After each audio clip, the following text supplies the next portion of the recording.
आप सभी को पता होगा कि कोप 28 की समिट चल रही है यूएई के अंदर।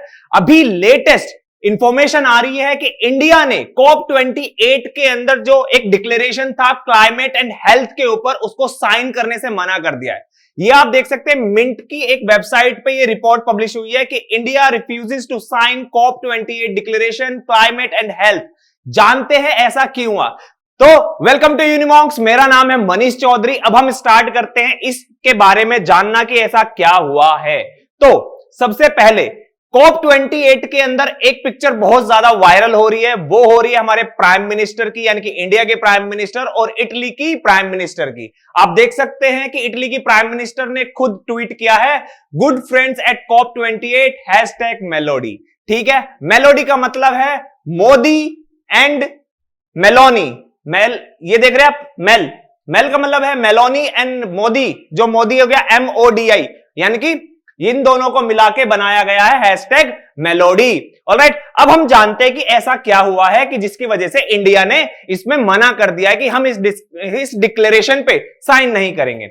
देखिए, इस डिक्लेरेशन के अंदर एक क्लोज रखा गया, एक कंडीशन रखी गई कि जो कंट्री इसको साइन करेगी उसको रिन्यूएबल एनर्जी, यानी कि रिन्यूएबल जो एनर्जी है हमारी, उसे 3 गुना करना होगा 2030 तक। 2030 तक इसको 3 गुना करना होगा। इसलिए इंडिया ने बोल दिया कि नहीं भाई, हम ऐसी कंडीशन एक्सेप्ट नहीं करेंगे, वो भी डेडलाइन दी है तुमने 2030 की, इसलिए हम इसको साइन नहीं करेंगे। तो इस वीडियो में हम एनर्जी, यानी कि renewable energy, non renewable energy जो हमारी होती है, एनर्जी से रिलेटेड हम सारी की सारी चीजें देखेंगे जो आपके एग्जाम में पूछी जा सकती है सीयूईटी 2024 के अंदर, कौन से सब्जेक्ट में, जीटी के अंदर। ठीक है, वो सारे फैक्ट्स हम देखने वाले हैं जो आपके एग्जाम पॉइंट ऑफ व्यू से इंपॉर्टेंट है। याद रखिएगा, हर एक स्लाइड के अंदर ना काफी इंपॉर्टेंट इंफॉर्मेशन है, मिस मत कीजिएगा। हर एक स्लाइड आपके लिए इंपॉर्टेंट है, इसलिए एंड तक देखिएगा। ठीक है, तो बात करते हैं हम सबसे पहले कि इंडिया के अंदर जो एनर्जी कैपेसिटी है या प्रोडक्शन जो होता है हमारा एनर्जी का, वो किसके द्वारा सबसे ज्यादा होता है। यह बताया गया है सेंट्रल इलेक्ट्रिसिटी अथॉरिटी के द्वारा कि 31 अक्टूबर 2023 तक का डेटा है कि प्राइवेट सेक्टर के द्वारा सबसे ज्यादा 51.2% का शेयर है, कि यानी कि प्राइवेट सेक्टर जो है सबसे ज्यादा बिजली बनाता है। उसके बाद आता है हमारा स्टेट सेक्टर, यानी कि स्टेट गवर्नमेंट के अंदर जो आ जाता है। देन उसके बाद आता है हमारा सेंट्रल, यानी कि सेंट्रल गवर्नमेंट के अंदर जो आ जाता है। इस तरीके से देखिए तो सबसे ज्यादा बिजली कौन बना रहा है, प्राइवेट सेक्टर, फिर state sector, then central sector. ठीक है, आप शेयर देख सकते हैं यहां पे। तो टोटल हमारी जो कैपेसिटी है बिजली बनाने की, वो इस तरीके से है। अब और भी कुछ इंफॉर्मेशन आपको मैं बता देता हूं जो आपके एग्जाम के लिए इंपॉर्टेंट हो सकती है। वो बेसिकली सबसे पहले तो जानते हैं, आपको काफी ज्यादा डाउट होगा कि रिन्यूएबल एनर्जी और नॉन रिन्यूएबल एनर्जी में डिफरेंस क्या है। रिन्यूएबल एनर्जी को हम नॉन कन्वेंशनल एनर्जी भी कहते हैं और नॉन रिन्यूएबल एनर्जी को हम कन्वेंशनल एनर्जी भी कहते हैं। मैं आपको आगे एक्सप्लेन करने वाला हूं इन दोनों में डिफरेंस क्या है। ठीक है, तो बने रहिएगा। सबसे पहले बात करते हैं नॉन रिन्यूएबल एनर्जी कौन सी होती है। बेसिकली जो फॉसिल फ्यूल से जो एनर्जी जनरेट करते हैं हम, फॉसिल फ्यूल से जो एनर्जी जनरेट करते हैं उसको कहते हैं हम, क्या कहते हैं, नॉन रिन्यूएबल एनर्जी। यानी कि एक बार ये चीज खत्म हो गई थी, उसको दोबारा हम क्या नहीं कर सकते, दोबारा उस रिसोर्स को अवेलेबल नहीं करा सकते हैं।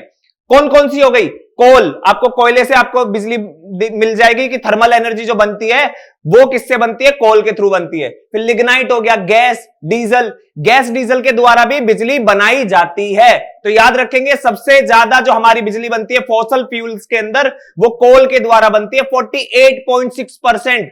ठीक है, फिर आपको मिलेगा गैस, फिर आपको मिलेगा लिग्नाइट और फिर आपको मिलेगा डीजल। ठीक है, टोटल हमारे फॉसल फ्यूल से जो बिजली बनती है वो बनती है 56.2%। ठीक है, यानी कि हम नॉन रिन्यूएबल एनर्जी रिसोर्स जो है वो कहां कितना है, 56.2%। ठीक है, अब बात करें हम किसकी, नॉन रिन्यूएबल एनर्जी के अंदर जो मैंने आपको अभी बताया कोल का, तो कोल जो है उससे थर्मल इलेक्ट्रिसिटी प्रोड्यूस होती है। मैं आपको कोल के कुछ टाइप्स बताने वाला हूं। तो सबसे पहले मैं बता दूं आपको कि जो लार्जेस्ट कोल रिजर्व्स है ना वर्ल्ड के अंदर, वो कहां पर है। वो आपको मिलेंगे सबसे ज्यादा है यूएस के अंदर, उसके बाद आपको मिलेगा रशिया, फिर चाइना, फिर ऑस्ट्रेलिया और फिर इंडिया। यानी कि इंडिया 5th नंबर पर है अगर हम कोल रिजर्व्स की बात करें। फिर कितने तरीके के कोल होते हैं, बेसिकली 4 तरीके के होते हैं, जिसमें आपको एक मिलेगा पीट। ठीक है, पीट एक वैरायटी होती है कोल की जिसके अंदर कैलोरीफिक वैल्यू यानी कि कार्बन कंटेंट परसेंट कितना होता है, 40% होता है, ठीक है। लेकिन इसके अंदर क्या मिलेगी आपको, सबसे ज्यादा मॉइस्चर मिलेगी, यानी कि इसके अंदर क्या होगा, नमी ज्यादा होगी, और नमी ज्यादा होने की वजह से ये क्या करेगा, स्मोक ज्यादा देगा, धुआं ज्यादा देगा, ठीक है। पीट के बाद आता है सेकंड हमारा आता है लिग्नाइट, या इसको ब्राउन कोल भी कहते हैं। इसका कार्बन कंटेंट कितना है, 40 से 60% के अराउंड है आपका, 40 से 60% है, और ये कम देता है, यानी कि इसके अंदर मॉइस्चर जो होती है वो मॉइस्चर कंटेंट कम होती है पीट के कंपैरिजन में। फिर हम बात करें बिटुमिनस की, तो बिटुमिनस एक तरीका का ये भी कोल है, इसको ब्लैक कोल भी कहा जाता है, ठीक है। ये कितना है, इसकी कैलोरीफिक वैल्यू 60 से 80% कैलोरीफिक वैल्यू होती है। अगेन इसकी जो इसके अंदर जो मॉइस्चर होती है वो भी इसको इसमें कम मिलेगी कंपेयर टू पीट एंड लिग्नाइट। अब बात करते हैं मेन एंथ्रासाइट की। एंथ्रासाइट कोल को हार्ड कोल भी कहते हैं, सबसे अच्छा कोयला माना जाता है, और जब बात करें इसकी कैलोरीफिक वैल्यू की तो 80 से 90% कैलोरीफिक वैल्यू निकल के आती है, और इसके अंदर मॉइस्चर सबसे कम होता है, और सबसे कम मॉइस्चर होने की वजह से यह सबसे कम स्मोक देता है और सबसे ज्यादा देर तक जलता है, और यह सबसे अच्छा कोयला माना जाता है। कुछ इंटरेस्टिंग फैक्ट्स मैं आपको बता देता हूं। सबसे ज्यादा जो हमारा कोल पाया जाता है वो पाया जाता है छोटा नागपुर प्लेट्यू पे, ठीक है, याद रखेंगे, छोटा नागपुर प्लेट्यू जो है हमारा, वहां पर ये पाया जाता है, यानी कि इंडिया के ईस्ट की तरफ हमारा सबसे ज्यादा कोयला पाया जाता है। और ये एंथ्रासाइट कोल की बात मैंने की है, हार्ड कोल की बात की है, ये सिर्फ पाया जाता है जम्मू एंड कश्मीर में, और जम्मू एंड कश्मीर की इकोलॉजी को हम डिस्ट्रॉय नहीं कर सकते, और वहां पे ना माइनिंग भी बहुत मुश्किल है, इसलिए हम वहां से ये कोल निकालते ही नहीं है, ठीक है। तो याद रखेंगे पीट, lignite, bituminous and anthracite. Bituminous को जब हम हीट करते हैं ना तो उससे एक लिक्विड निकलता है जिसको हम बिटुमिन कहते हैं। आपको पता होगा रोड में यूज होता है बिटुमिन, काफी बार आपने ये टर्म यूज हुआ होगा, काफी बार आपने सुना होगा, ठीक है। तो हमने ये सारी इंफॉर्मेशन जानी। अब नेक्स्ट, अब बात करते हैं रिन्यूएबल एनर्जी की।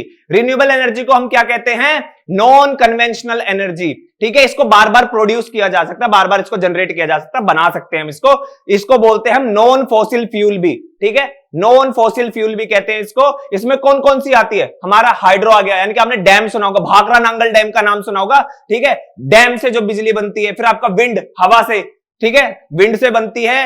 देन आपको सोलर, अभी लेटेस्ट यही हो रहा है कि धीरे धीरे हम सोलर पे जा रहे हैं, तो आपने स्ट्रीट्स पे भी देखा होगा, अपने घरों पे भी देखा होगा, सोलर से बिजली बनाते हैं। तो मेन क्या हो गया, विंड, सोलर, आपको मिल जाएगा waste to energy, small hydro powers मिल जाएंगे, और आपको बायोमास मिल जाएगा, ठीक है, बायोमास से मिल जाएगा। अगर हम देखें तो सबसे ज्यादा किससे है, विंड, सोलर वगैरह ये जो अदर है ना जितने भी, इससे सबसे ज्यादा है 31.1%, ठीक है। और हाइड्रो की बात करें तो 11.1%।